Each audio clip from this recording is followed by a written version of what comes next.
soberano e fiel. Não há outro como tu. Reina sobre a terra e céus. És o Alfa e Ômega, o início e fim. És o ar que eu respiro, tudo pra mim. Tu és Jesus, tu és Jesus.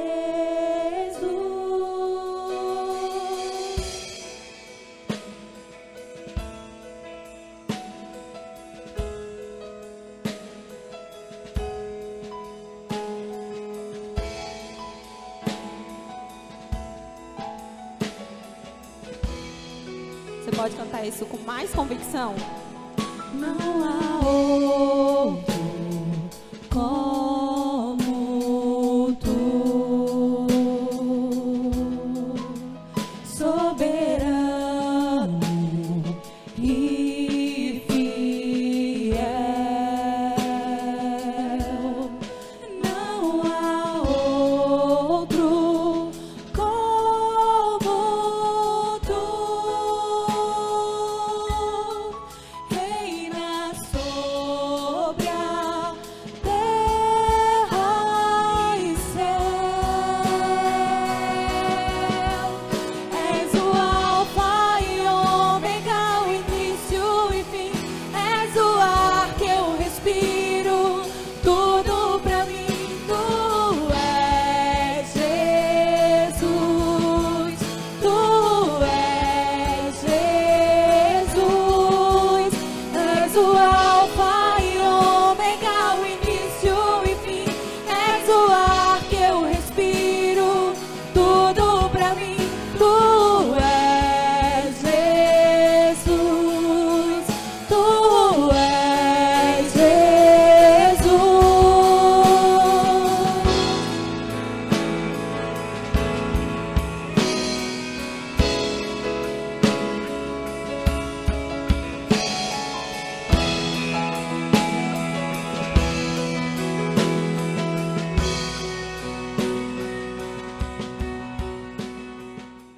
Boa noite, igreja.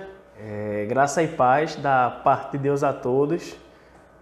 Com muita satisfação que a gente está aqui de volta para dar continuidade ao nosso programa do Atos 8, né, que a gente tem como objetivo facilitar aí a tua leitura, teu entendimento acerca da palavra de Deus.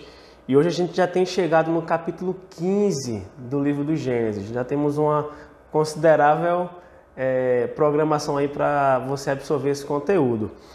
E antes de mais nada, antes da gente entrar propriamente no capítulo, eu queria pedir para você que, se você tem acompanhado o trabalho da igreja, se você tem acompanhado o que a gente posta aqui no YouTube, então eu peço que você considere se inscrever no canal, caso você já não seja inscrito, também compartilhar esse vídeo com um amigo, com um familiar, porque isso nos ajuda a propagar a palavra de Deus. Então, considere se inscrever no canal, considere deixar um like aqui nesse vídeo, um comentário, uma dúvida que a gente vai te atender.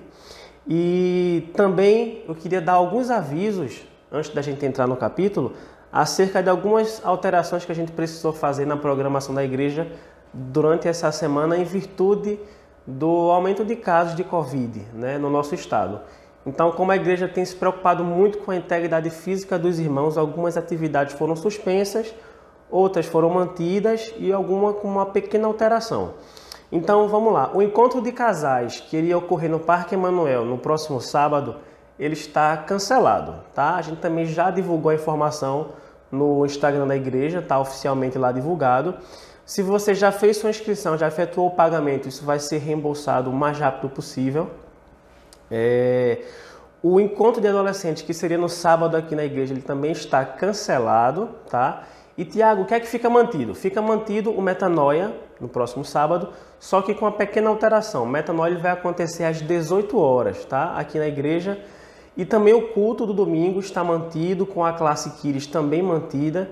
E nesses dois eventos que permanecem, a gente vai dar uma reforçada aí nos protocolos de segurança e de higiene para que tudo ocorra bem, tá bom? Então esses são os avisos. Encontro de casais está cancelado, adolescentes também está cancelado. Metanoia às 18 horas e o culto normal no domingo às 17h30, tá bom? Então, sem mais demora, vamos iniciar aí algum comentário, alguma reflexão sobre o capítulo 15 do livro do Gênesis, tá bom? Então separa a tua Bíblia, separa teu bloco aí para anotar alguma informação que você considere interessante, tá bom? E Tiago, o que é que tem em Gênesis 15? O que é que a gente vai encontrar lá em Gênesis 15? É um capítulo muito famoso da Escritura, porque é um capítulo onde a gente vai ter algumas promessas da parte de Deus com Abraão e também uma aliança da parte de Deus com Abraão. Eu já vou deixar um aviso, eu vou passar o capítulo inteiro chamando ele de Abraão, mas na tua Bíblia vai estar escrito Abrão, tá? Então se eu confundir alguma hora, já compreende aí que essa informação ela vai ser alterada adiante, tá legal? Então Gênesis 15 tem isso, tem uma questão de promessas entre Deus e Abraão, aliança de Deus para com Abraão e também acerca da sua descendência, né, que seria extremamente numerosa. Então, como a gente tem o costume de fazer, eu queria que você dividisse o capítulo 15 de Gênesis em pelo menos 2 grandes blocos, tá? Aquele bloco que vai do versículo 1 até o versículo 11 e o bloco que vai do versículo 12 até o final, o 21. E o que é que tem no primeiro bloco? A gente tem aí o que a gente poderia chamar de Deus fala com Abraão e lhe promete um filho. No segundo bloco, o que a gente tem? Quando Deus faz uma promessa a Abraão e promete a ele aquela terra, a terra prometida, que seria dada à sua descendência, do 12 até o 21. Outra coisa importante, muito importante que a gente encontra nesse capítulo é a primeira, talvez aqui a primeira menção à doutrina sobre a justificação pela fé, tá? E isso é um grande marco para a história do povo de Deus, um grande marco para nós que vivemos o cristianismo acerca da justificação pela fé e não pelas obras. Outro papel importante que esse capítulo tem é para o próprio povo de Israel, porque ele traz algumas narrativas que assim garantiram e garantiriam àquele povo uma esperança acerca da terra prometida. Então, tem uma relação aí direta com Abraão, tem a relação com a sua descendência e, logicamente, com o povo de Israel acerca da obtenção da terra prometida. Outra coisa que tem aí no capítulo 15 de Gênesis já é a promessa de que o povo de Deus ele seria escravo na terra do Egito. Então isso também está registrado em Gênesis 15. E aí eu queria te convidar a abrir tua Bíblia para a gente fazer a leitura desse capítulo, primeiramente aí do versículo 1 até o versículo 4. Então diz o seguinte, Gênesis 1, versículo 1 até o versículo 4. Estou aqui abrindo meu smartphone porque a Bíblia não veio hoje. E diz o seguinte a palavra de Deus. Depois dessas coisas, o Senhor falou a Abrão numa visão. Não tenha medo, Abrão. Eu sou o seu escudo, e grande será a sua recompensa. Mas Abraão perguntou, soberano Deus, soberano Senhor, que me darás se continuo sem filhos e o herdeiro de tudo o que possuo é Eliezer de Damasco? E acrescentou, tu não me deste filho algum, um servo da minha casa será o meu herdeiro. Então o Senhor deu-lhe a seguinte resposta, seu herdeiro não será esse. Um filho gerado por você mesmo será o seu herdeiro. Gênesis 15, do versículo 1 até o versículo 4. O que é que a gente tem aqui? Primeiro de tudo, a gente vê aí que uma conversa iniciada da parte do próprio Deus com Abraão. E qual o contexto que isso acontece? Isso acontece logo depois dos fatos que foram descritos em Gênesis 14. Tiago, não sei o que é que tem em Gênesis 14. Volta um vídeo, tá? Aí no canal, que vai ter lá os comentários acerca de Gênesis 14. Também dá uma lida que você vai entender melhor. Mas, fazendo um resumo muito breve, Abraão ele tinha batalhado com alguns reis e ele tinha saído vitorioso dessa batalha. Ele batalhou contra 4 reis. E também nessa batalha a gente encontra a informação de que houve a libertação de Ló, né, o sobrinho de Abraão, que ele estava no cativeiro inimigo. Então, outra coisa que a gente tem lá em Gênesis 14 é a bênção de Melquisedeque, tá bom? Então dá uma lida, porque faz todo sentido você ler o que aconteceu um pouco antes para entender o capítulo 15 de Gênesis. Então é o seguinte, o primeiro versículo do capítulo 15 diz que veio a palavra do Senhor a Abraão. A Abrão, no caso, né?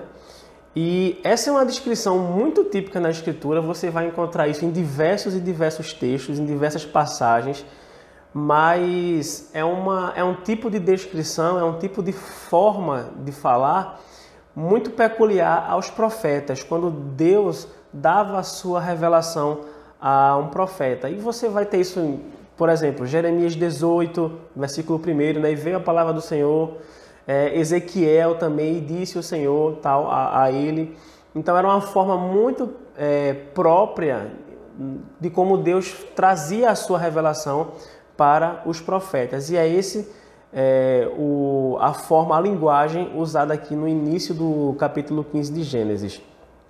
E outra coisa, esse capítulo esclarece que Deus falou com Abraão através de uma visão. E isso era muito comum, né, nos tempos em que a Escritura estava acontecendo, aí os fatos estavam ocorrendo, né? Então, assim, Deus se revelava ao seu povo, ao patriarca, aos profetas, por meio da revelação, por meio de uma visão. Então, através da visão, Deus apresentava a sua vontade. Então, o que é que Deus fala para Abraão nesse início, né? Ele diz assim: Abraão, não temas, eu sou o teu escudo e teu galardão será sobremodo grande. Ou, alguma versão vai dizer, como a que eu li, a NVI, a tua recompensa, né? Grande será a tua recompensa. Então, essa declaração de Deus para com Abraão, ela confirma a bênção que tinha sido impetrada no capítulo 14 por Melquisedeque. E indica o que, Tiago? Isso indica claramente que Abraão ele estava na presença de Deus, estava debaixo da provisão de Deus, da vontade e da aprovação do nosso próprio Deus. Por isso que Deus chega para ele e diz: olha, eu é que estou te dando segurança, não tenha medo. E quando você lê o capítulo 14 e o 15, você vai ver que Abraão ele não saiu com os despojos de guerra, ele não trouxe consigo os despojos de guerra. É como se ele tivesse ganhado a batalha, mas saído de mãos vazias. Ele não quis aquilo que era próprio de Sodoma. Então, por isso que Deus chega para ele e diz: olha, eu, o próprio Deus, sou a tua recompensa. Grande será a tua recompensa. Então, quando Abraão escuta isso da parte de Deus, de que, eu vou te abençoar de sobremaneira, Abraão devolve para ele um questionamento, uma indagação acerca da sua descendência, né? O que é que Abraão fala? Ele diz: Deus, o que é que adianta o Senhor me dar tanta coisa? Por que tanta bênção? Por que bens materiais se eu não tenho para quem deixar? Se o Senhor não me deu um filho, se eu não gerei nenhum filho, né?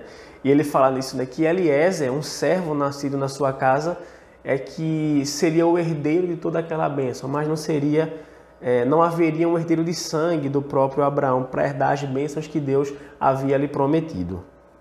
Então, assim, naquele tempo era comum isso acontecer, tá? Era aceitável isso acontecer. Se um homem rico tivesse bens para deixar e não tivesse filhos, um dos seus servos ele seria nomeado o guardião daqueles bens e herdaria quando aquele homem viesse a morrer, tá? Então, esse é o contexto inicial do capítulo 15. Deus inicia uma revelação para com Abraão, tá? Dizendo a ele que ele não devia ter medo, dizendo a ele que grande seria a sua recompensa. Abraão olha para um lado, para o outro e diz: o que é que adianta eu receber tantas bênçãos, tantos bens, se eu não tenho um herdeiro para propagar essa bênção da parte do Senhor? Né? E ali ele alega que um servo seu, um criado, alguém que nasceu na sua casa, mas não é seu filho de sangue, é que levaria isso adiante. E Deus responde a Abraão dizendo que não, que um filho gerado dele mesmo seria o herdeiro, né? E do versículo 5 até o versículo 11, vale a leitura, a gente vai ter agora essa cena. E diz o seguinte, versículo 5. Levando-o para fora da tenda, disse-lhe: olha para o céu e conte as estrelas, se é que pode contá-las. E prosseguiu: assim será a sua descendência. Abraão creu no Senhor e isso lhe foi creditado como justiça ou imputado como justiça, dependendo da versão. Versículo 7. Disse-lhe ainda: eu sou o Senhor, que te tirei de Ur dos Caldeus, para dar-lhe esta terra como herança.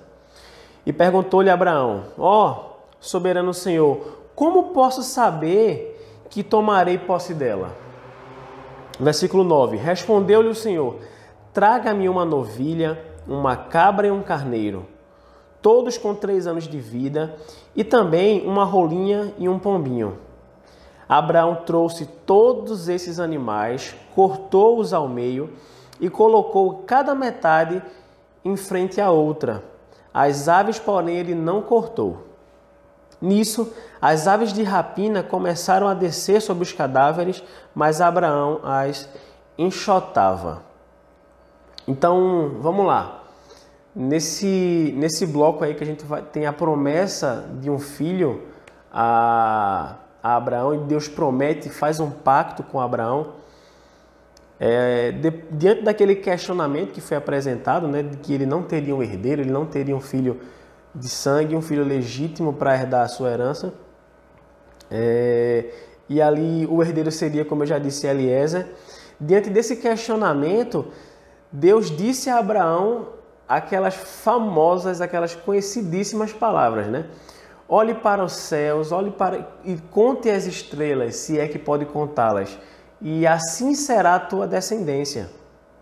Veja, um homem de avançada idade, uma esposa estéril, mas a promessa de Deus era de que a descendência seria tão grande que ele não poderia contá-la. Gênesis 15, versículo 5.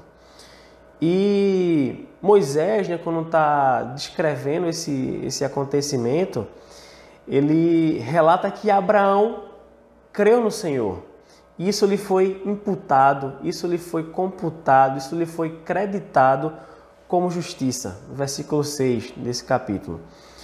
E como a gente falou lá no início, né, esse versículo, a gente pode considerar ele como a primeira revelação acerca da doutrina de justificação pela fé e não pelas obras. Abraão, ele creu na promessa de Deus, ele creu na promessa do Senhor de que ele seria dado um filho, de que lhe seria dado um herdeiro. E por isso Deus o considerou justo, tá? Por isso a fé que Abraão teve na promessa de Deus foi o motivo pelo qual ele foi considerado justo diante de Deus. Em outras palavras, Abraão ali, ele satisfaz os termos de uma aliança que Deus afirmou com ele, que Deus formou com ele, né? Mas o papel de Abraão não foi um papel, digamos, material. O papel de Abraão ali foi crer em Deus, crer na palavra de Deus. E essa doutrina é uma doutrina que permeia toda a Escritura Sagrada e ela vai ter um foco muito importante no apóstolo Paulo. Então, se você pegar sua Bíblia aí e for no Novo Testamento, e principalmente nas cartas de Paulo, é uma doutrina muito recorrente. E aí eu queria deixar algumas referências para você ter um embasamento maior do que a gente está tratando. A primeira está lá em Romanos, capítulo 4. Você vai ler do versículo 3 até o versículo 25. Eu não vou ler agora, porque é uma leitura um pouco exaustiva. Então, Romanos 4, do versículo 3 ao 25. Mas uma que a gente vai fazer agora está lá em Gálatas. Então, abre tua Bíblia em Gálatas, capítulo 3. E a gente vai ler do versículo 6 até o 14. E diz assim a palavra de Deus. Considerem o exemplo de Abraão. Ele creu em Deus e isso lhe foi creditado como justiça. Estejam certos, portanto, de que os que são da fé, estes são filhos de Abraão. Prevendo a Escritura que Deus justificaria pela fé os gentios, anunciou primeiro as boas novas a Abraão. E abre aspas aí. Por meio de você, todas as nações serão abençoadas. Assim, os que são da fé são abençoados juntamente com Abraão, homem de fé. Já os que são pela prática da lei estão debaixo de maldição, pois está escrito: maldito todo aquele que não persiste em praticar todas as coisas escritas no livro da lei. É evidente, versículo 11, é evidente que diante de Deus ninguém é justificado pela lei, pois o justo viverá pela fé. A lei não é baseada na fé. Pelo contrário, quem praticar estas coisas, por elas viverá. E o versículo 13 diz o seguinte: Cristo nos redimiu da maldição da lei, quando se tornou maldição em nosso lugar, pois está escrito: maldito todo aquele que for pendurado no madeiro. E finalizando aí com o versículo 14. Isto para que em Cristo Jesus as bênçãos de Abraão chegasse também aos gentios, para que recebêssemos a promessa do Espírito mediante a fé. Então, está claramente vinculado aí o texto de Gênesis com o que Paulo escreve da doutrina da justificação pela fé e não pelas obras e não pela prática da lei. Porque o próprio Paulo diz isso: ninguém é considerado justo diante de Deus através da lei, tá? Então fica aí Romanos 3, Gálatas 3 como exemplo dessa descrição da doutrina de justificação pelas obras, tá bom? Outra coisa que é importante a gente falar é que o autor de Hebreus ele também faz menção a Gênesis 15, tá? E para isso a gente vai abrir aí Hebreus 11, tá? Que é a famosa galeria dos heróis da fé. Então, Hebreus 11, versículo 11 e 12. O escritor de Hebreus também faz menção ao servo Abraão. E diz assim a palavra de Deus. Hebreus 11, versículo 11. Pela fé, Abraão e também a própria Sara, apesar de estéril e de avançada idade, recebeu poder para gerar um filho, porque considerou fiel aquele que lhe havia feito a promessa, Deus. Versículo 12. Assim, daquele homem, já sem vitalidade, originaram-se descendentes tão numerosos como as estrelas do céu e tão incontáveis como a areia da praia do mar. Hebreus 11, versículos 11 e 12. E aí a gente volta para Gênesis 15. E na sequência daquilo que a gente leu, né? O que foi que a gente leu? A questão do pacto, a orientação que Deus dá ali a Abraão dos animais que ele deveria sacrificar e tal. E na sequência disso, o próprio Deus afirma o seguinte, que Abraão, olha, fui eu que tirei você de Ur dos Caldeus. Para que eu lhe tirei de lá? Eu lhe tirei de lá para lhe dar uma terra por herança. Então, mais uma vez, motivado pela fé, Abraão ele pede um sinal da parte de Deus de que ele realmente haveria de possuir aquelas terras. A gente acabou de ler isso, tá? Está lá no versículo 7. Então, o que é que Deus faz? Deus firma uma aliança com Abraão. Veja, que fique claro isso. Deus é que firmou uma aliança com Abraão. A gente vai discorrer um pouquinho sobre isso adiante. Isso aconteceu numa cerimônia extremamente formal, tá? E ele ordena que Abraão pegue aqueles animais, né? E animais ali com 3 anos de vida, e também 2 aves. E Abraão faz tudo conforme Deus manda. Ele traz os animais, ele corta os animais ao meio, com exceção das aves. E ele ali, a Bíblia fala que ele coloca uma metade na frente da outra, e também a Bíblia fala que ele protege aquele sacrifício dos animais, das aves de rapina, provavelmente algum urubu, alguma coisa assim, que estava tentando consumir, né, aquele cadáver que havia sido sacrificado. E Abraão tenta enxotá-los. E aí a gente vai seguir para um outro bloco, que é onde Deus firma de fato uma aliança com Abraão. Está nos versículos 12 até o versículo 16. Eu convido você a gente fazer uma leitura juntos. E diz o seguinte: Abraão já tinha preparado, tá? Tinha sacrificado os animais, tinha colocado uma metade de frente para outra, estava enxotando ali as aves de rapina.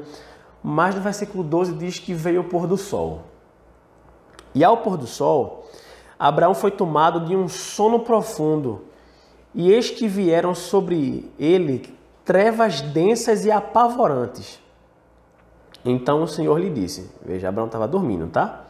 Então o Senhor lhe disse: saiba que os seus descendentes serão estrangeiros numa terra que não lhes pertencerá, onde também serão escravizados e oprimidos por 400 anos.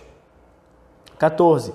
Mas eu castigarei a nação a quem servirão como escravos, e depois de tudo, sairão com muitos bens. Versículo 15. Você, porém, irá em paz a seus antepassados e será sepultado em boa velhice.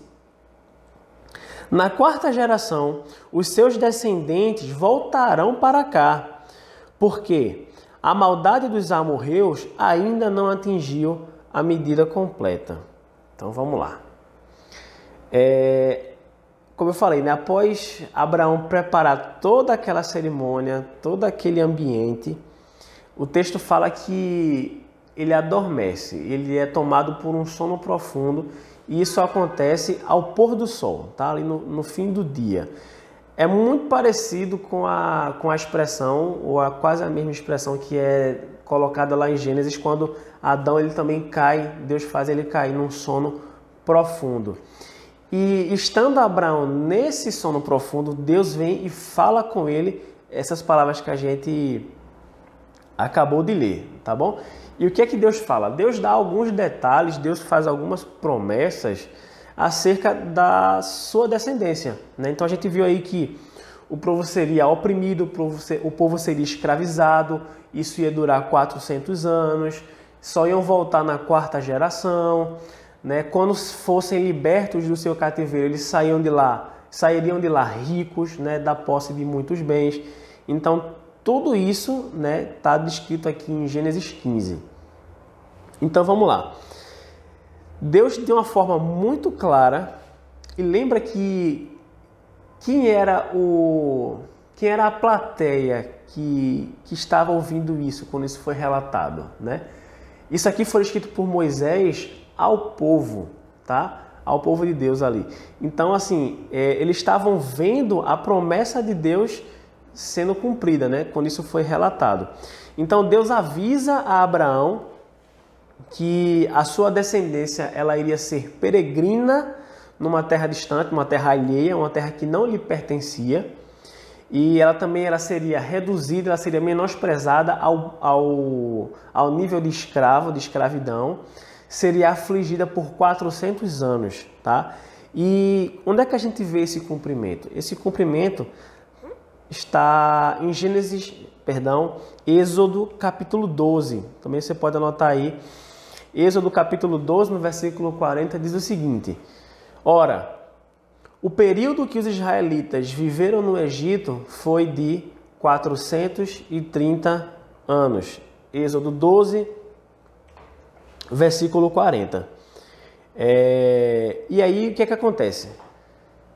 Quando Deus fala isso a Abraão, para a gente agora, está claríssimo que ele estava falando acerca da escravidão do povo ao serviço ao reino egípcio, tá? Eles seriam servos do reino egípcio. Mas também Deus revelou o quê? Que Deus é quem julgaria e Deus cuidaria daqueles opressores, daqueles que escravizaram o seu povo. E isso, de fato, a gente sabe que aconteceu. Outra coisa nesse trecho que a palavra deixa muito clara é que a quarta geração voltaria para aquele lugar, para aquela região em que Abraão se encontrava. E por que só na quarta geração? E Deus diz isso, olha, eles só vão voltar na quarta geração porque os amorreus eles ainda não atingiram a medida completa. A maldade dos amorreus ainda não atingiu a medida completa. Tá? E ali é um parâmetro que Deus tinha estabelecido para cuidar daquele povo, tá bom? E aí, quem são os amorreus? Né, que Deus fala nesse versículo 16 do capítulo 15. Os amorreus eram os habitantes ali da terra de Canaã. E assim, essa passagem ela vai explicar muito claramente que o ataque posterior dos israelitas contra esse povo, os cananeus, ele não era sem fundamento. Deus havia determinado um tempo específico para que aquilo acontecesse. A maldade chegaria num ponto tal e ali é quando o povo de Israel impetraria o seu ataque, tá bom? Outra coisa, ao mesmo tempo que a tomada da terra de Canaã, ela significava o cumprimento, a realização de uma promessa da parte do próprio Deus para a descendência de Abraão, ela também significava o quê? Ela significava o juízo da parte de Deus para os amorreus, para aqueles que viviam na terra de Canaã, os cananeus, tá? Então, é uma duplação aí. A gente vê o cumprimento de uma promessa em relação à herança, tá, para o povo de Israel, mas a gente também vê o cumprimento da promessa do próprio Deus em relação ao juízo àquele povo opressor. E assim, não só a própria Escritura, mas textos extrabíblicos, relatos históricos, eles deixam muito claro que aquela população, aquela região ali, onde os cananeus estavam situados, eles eram conhecidos por rituais imorais, por rituais extremamente violentos, por práticas pagãs que assim beiravam atrocidades. Então, não é um relato exclusivamente bíblico de que aquele povo era extremamente maldoso. E o próprio Deus fala, né, que olha, a maldade deles ainda vai atingir um nível pior, né? E aí é que entra o juízo do Senhor. E agora, chegando aí na parte final desse capítulo 15, a gente vai fazer uma leitura aí do versículo 17 em diante. E diz o seguinte: depois que o sol se pôs e veio a escuridão, eis que um fogareiro esfumaçante, como uma tocha acesa, passou por entre os pedaços dos animais. Naquele dia, o Senhor fez a seguinte aliança com Abrão: aos seus descendentes dê esta terra, desde o ribeiro do Egito até o grande rio, o Eufrates, a terra dos queneneus, quenezeus, cadmoneus, os hititas, dos ferezeus, dos refaíns, dos amorreus, dos cananeus, dos girgazeus e dos jebuseus. Essa parte aí você desconsidera se eu falhei aí na leitura. Mas o que é que a gente tem mais importante aqui? O que é que tem de mais importante nesse trecho? Entenda uma coisa, Deus confirma e Deus é quem faz a aliança com Abraão. Abrão aqui no caso. Você vai ver que Abrão não teve um papel ativo nessa cerimônia, a não ser ali no corte, no preparo formal ali. Mas quem faz a aliança é Deus. Guarde isso. E aí, Moisés, quando está escrevendo essa cena, ele fala que densas trevas tomaram aquele lugar, tá? E então, um fogareiro, como se fosse uma tocha acesa, né? Um esfumaçante, esse fogo ele passa por entre os animais que haviam sido partidos ao meio. E Isso significava o quê? Isso significava a formalização daquele pacto, né, representado ali por aquelas duas metades, aqueles dois pedaços que estavam ali posicionados. E assim, alguns textos do Antigo Oriente, eles fazem menção a esse tipo de prática, a esse tipo de ritual, até de uma forma costumeira, tá? Então, o que é que se tem? A gente tem o seguinte, duas pessoas querem fazer um pacto, duas pessoas querem fazer uma aliança. Então, elas preparam meio que essa cena que o próprio Abraão preparou, conforme a orientação de Deus. Então, as duas pessoas, em conjunto, elas partem os animais ao meio, elas posicionam aqueles animais e aqueles que estão fazendo o acordo, eles passam por entre aqueles animais mortos, tá? Mas qual o objetivo disso? Qual a simbologia disso? Qual era o propósito desse ritual?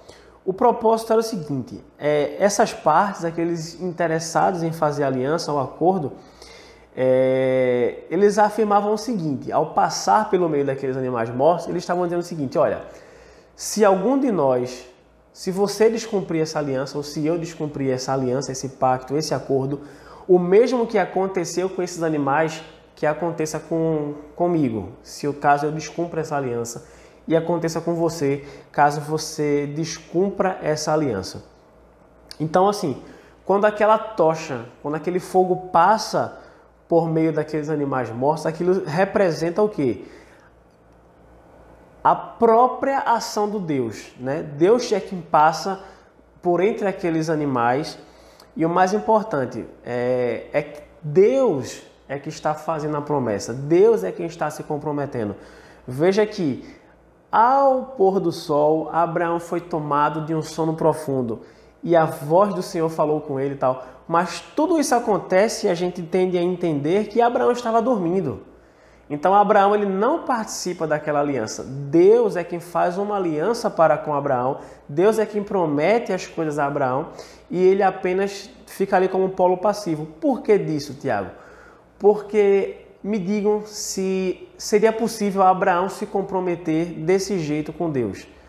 Me digam se vocês acham que seria possível Abraão fazer uma promessa, fazer um pacto com o próprio Deus e cumpri-lo integralmente. É impossível que isso aconteça. Por isso, Deus, ciente de toda essa questão, o próprio Deus é quem se compromete, faz a promessa e passa pelo meio dos animais.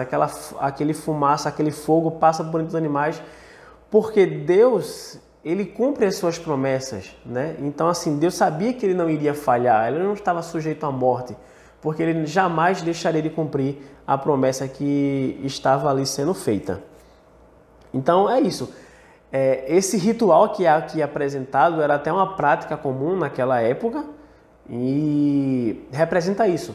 Duas pessoas, duas partes se comprometem e se caso alguma delas descumpra o acordo, aquilo que aconteceu com os animais deveria acontecer com elas. Então, assim, toda essa solenidade, todo esse enredo, essa cena, aponta para quê? Aponta única e exclusivamente para fidelidade e para infalibilidade do próprio Deus em cumprir aquilo que ele fala, a fidelidade do nosso Deus. Então, é isso que a gente entende em Gênesis 15.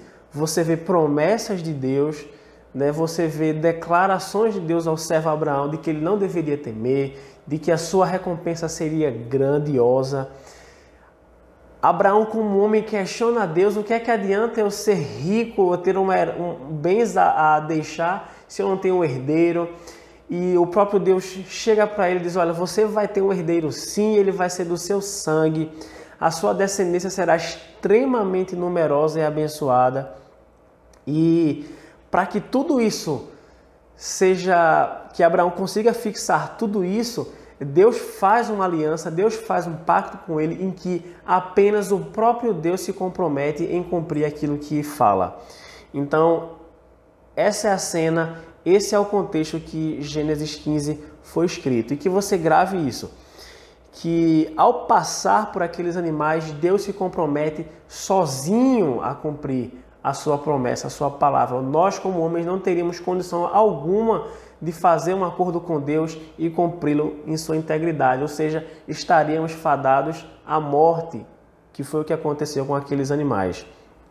Então, mais uma vez, né, o escritor de Hebreus, como a gente leu anteriormente, ele faz menção a essa cena também, e ele diz que quando Deus faz uma promessa, Deus jura por si mesmo, tá?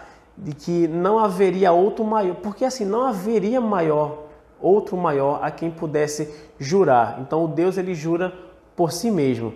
Isso está lá em Hebreus, no capítulo 6 de Hebreus, acredito que do versículo 10 ou 13 até o 15, 16, 17. Hebreus 6. Então, você vai ver essa cena. Deus jura por si mesmo, porque ele vai jurar por alguém maior que ele. Não existe alguém maior que ele, tá?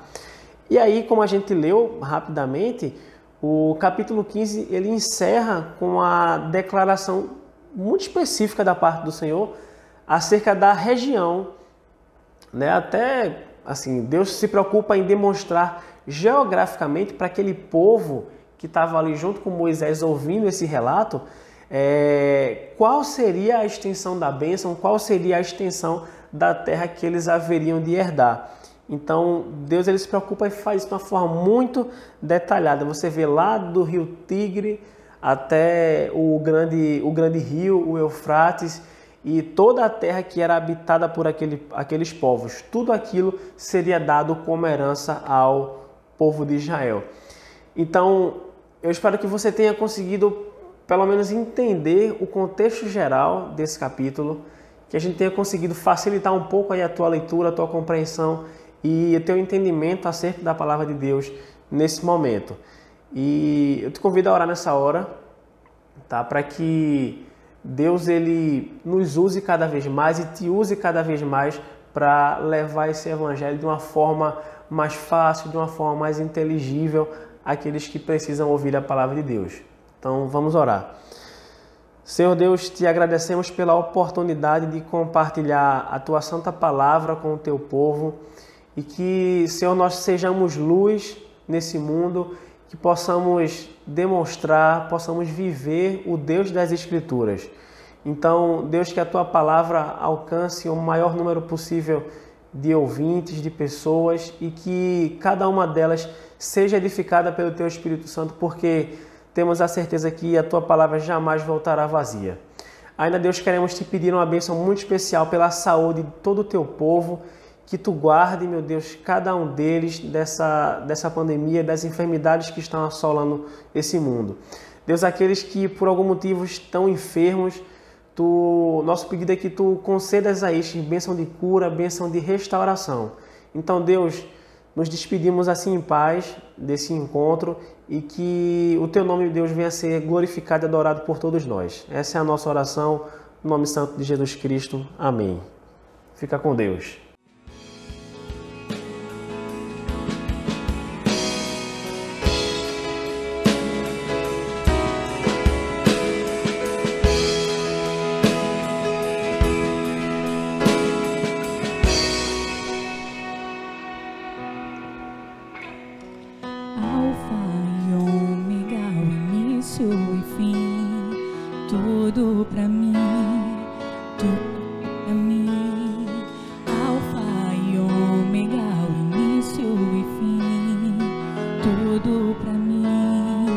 Tudo